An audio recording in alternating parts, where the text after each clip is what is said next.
السلام عليكم ورحمة الله وبركاته. سو dhawaada asxaabay ku soo dhawaada channelkeena Griyaan Media.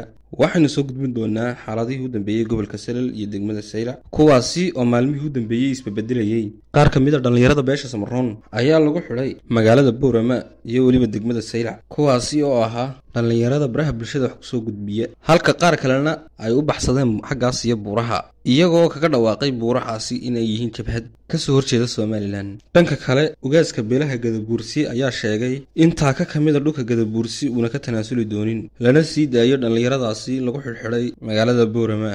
waxa iyaguna sidoo kale jiray shirar maalmihii u dambeeyay ka socday gobolka Awdal degmadiisa Boorama, kuwaasi oo ku shirayeen cuqaasha beesha Samaroon.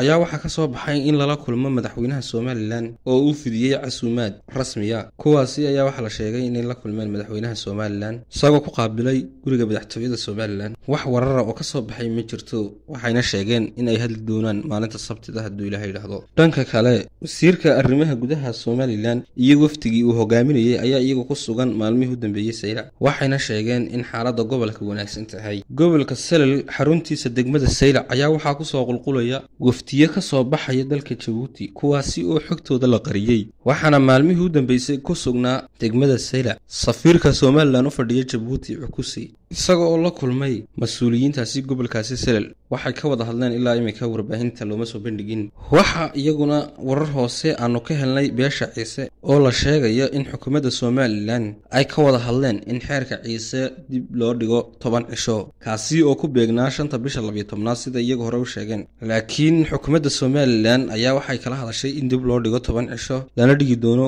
15 bisha 12. xaaladda gobolka Sanaag ayaa iyadoo ilaa hadda iska wanaagsan, iyagoo buuq u wareegay xaggaas iyo gobolka Awdal degmadiisa Boorama. wixii warar soo kordha halkan ayaynu kala wada socon doonaa insha Allah. Assalaamu calaykum waraxmatullaahi wabarakaatuh.